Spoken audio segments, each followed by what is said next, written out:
আসসালামু আলাইকুম, welcome to my another video. আশা করছি সবাই ভালো আছেন, আমিও ভালো আছি। রোজার ভিডিও আপনাদের সাথে এখন শেয়ার করছি, কারণ ব্যস্ততার কারণে ভিডিওগুলো আসলে সময় মতো শেয়ার করতে পারছি না। এখানে আমি আমার শ্বশুরবাড়িতে যখন চলে গিয়েছিলাম তখন সকালবেলা ঘুম থেকে উঠে দেখি কলার মোচা এনেছে। তো আমি কখনো কলার মোচা বা যেটাকে বলে ফুল আর কি, এটা আমি খাই নাই। আমার কাছে এই জিনিসটা অনেক বেশি ইন্টারেস্টিং লাগতেছিল। এটা দেখতে না অনেকটা কলার মতো ছিল, আমি ভাবছিলাম যে এখান থেকে মনে হয় কলা হয়। যাই হোক, খালা বলতেছিল এখান থেকে কলা হচ্ছে না। আমি অলরেডি ঘুম থেকে উঠছি অনেক দেরি করে, লাইক 12টা বেজে গেছে তখন দিনের। আমি আসলে রাতেবেলা অনেক টাইম পর্যন্ত জাগছিলাম এর জন্য। তো এর মধ্যে দেখলাম আমার শাশুড়ি ঈদের প্রিপারেশনগুলোও নিচ্ছে। উনি মাছ মাংস এগুলো আনা হয়েছে অনেক কিছু। তো এখানে আমাদের খালা যে আছেন হেল্পিং হ্যান্ড, মনি খালা, উনি অনেক বছর ধরে আমাদের বাসায় আছেন। মানে আমার হাজব্যান্ড ননাস দেবররা যখন ছোট ছিল তখন থেকে একসাথে। তো এখানে হচ্ছে মুরগি মাংসগুলো সুন্দর মতো কেটে নেওয়া হচ্ছে, আর গিলা কলিজাগুলো আলাদা করে রাখা হচ্ছে। এখানে রোস্টের মাংসটা রাখা হয়েছে, রোস্টটা হচ্ছে আমার যা রান্না করবে। আমি বেসিক্যালি ওরকম কোনো রান্না বান্না অত একটু ভালো পাই না, কিন্তু আমার জায়ের হাতের রান্না মাশাআল্লাহ অনেক বেশি মজা। এখানে গরু মাংস সব কিছু নিয়ে আসা হয়েছে। এগুলো ইস্তি সাধারণত মনে হয় বাজারগুলো করেছে। বাজারগুলো সুন্দর মতো এনে গুছিয়ে রাখা, পরিষ্কার করে রাখা হচ্ছে। তারপরে আমি একটু চলে যাব ওই পাশে। এর মধ্যে বলেছিলাম আমার নাস্তাটা রেডি করে রাখতে, কারণ আমি ওই দিন রোজা রাখিনি। যাই হোক, এখানে হচ্ছে গাছে পানি দিচ্ছিল আমার ননাস। ওনার বারান্দাটা মাশাআল্লাহ আলহামদুলিল্লাহ অনেক বেশি সুন্দর। আমার কাছে খুব বেশি ভালো লাগে এরকম অর্গানাইজ টাইপের থাকা। যদিও আমার এখনও ভাড়া বাসা ঢাকার মধ্যে, আমি তার কারণে হচ্ছে সুন্দরভাবে গুছিয়ে রাখতে পারি না, তারপরেও চেষ্টা করি।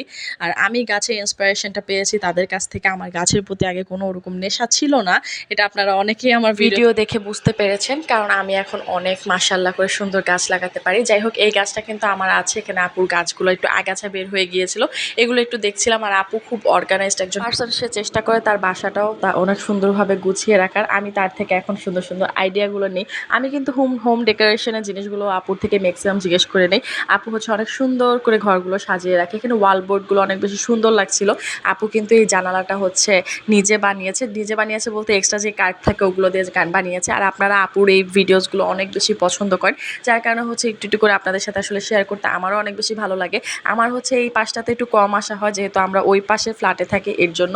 তো তাই যাই হোক, এখান থেকে আমি চলে গেলাম হচ্ছে উপরে ছাদে বেগুন আনতে। আজকে হচ্ছে বেগুনি বানানো হবে এই গাছের বেগুন দিয়ে। তা আমাকে বলেছিল আনতে, মানে মূলত খালাকে পাঠিয়েছিল, তার পিচ আমি ধরে চলে আসছি।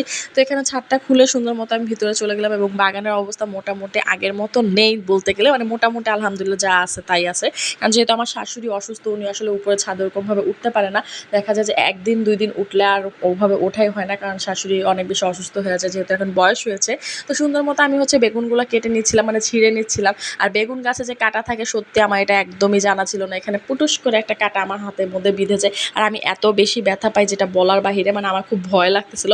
তারপর কোনো সমস্যা না, বের করে আমি আবার সুন্দর মতো টান দিয়ে নিয়ে নিয়েছিলাম। যদি গাছগুলো যত্ন করা হতো তাহলে আরও অনেক বেশি সুন্দর হতো। আমার শাশুড়ি বারান্দার গাছগুলো অনেক বেশি সুন্দর, কিন্তু ছাদের গাছগুলো আসলে উনি উপরে উঠতে পারে না দেখে ওভাবে গাছগুলো সুন্দর করে গোছানো হয় না। এর মধ্যে আমি ইফতারি বানানোর জন্য চলে আসি। আমরা আসলে ওই দিনই আমি ফার্স্ট হচ্ছে আমার শ্বশুরবাড়িতে ইফতার বানাইছি। আমি এর আগে কখনো ওরকমভাবে ইফতার বানাইনি। এখানে হচ্ছে বেগুনিগুলো ভেজে নিচ্ছিলাম, এখানে ডো রেডি করে নিয়েছিলাম। আর এর মধ্যে আজান দিয়ে দিবে প্রায় সময় চলে আসছে, এর মধ্যে আমি নুডলস বসাই দিয়েছিলাম। মানে কী তাড়াহুড়া করে যে রান্না করতেছিলাম সেটা বলার বাইরে, কারণ বাসায় এত মানুষ হচ্ছে রোজা রেখেছে, তাদের জন্য একটা সুন্দর প্লেটার রেডি করতে পারলে অনেক বেশি ভালো লাগবে। যাই হোক, নুডলস বেড়ে দিচ্ছিলাম এখানে সবার প্লেটে, কারণ প্লেটগুলো সবগুলো গুছিয়েছে আমার ননাস আর হচ্ছে আমার যা, ওরা দুজন মিলে গুছিয়েছে। আর এখানে হচ্ছে পেঁয়াজগুলো হচ্ছে আমার যা ভেজেছে, ও আর আমি মিলেই মূলত ছোটোভাবে ইফতারগুলো রেডি করছিলাম। আর আপু তো ওভাবে কাজ করতে পারে না এখন, তারপরে অনেক সুন্দরভাবে করে। যাই হোক, এখানে আস্তে আস্তে দেখি ইফতারের পরে ইস্তি আর বাবু হচ্ছে এখানে আতশবাজি ফুটাচ্ছিল, কারণ তারপরের দিন তো ঈদ। তো আমরাও হচ্ছে চাঁদ রাতের প্রিপারেশন নিচ্ছি। নেক্সট ভিডিওতে আমি অবশ্যই চাঁদ রাতে কী করেছি ওই ভিডিওটা আপনাদের সাথে শেয়ার করবো। ততক্ষণ পর্যন্ত ভালো থাকবেন, সুস্থ থাকবেন, আমার পেজের সাথে লাইক ফলো দিয়ে সাথেই থাকবেন। আল্লাহ হাফেজ, আসসালামু আলাইকুম।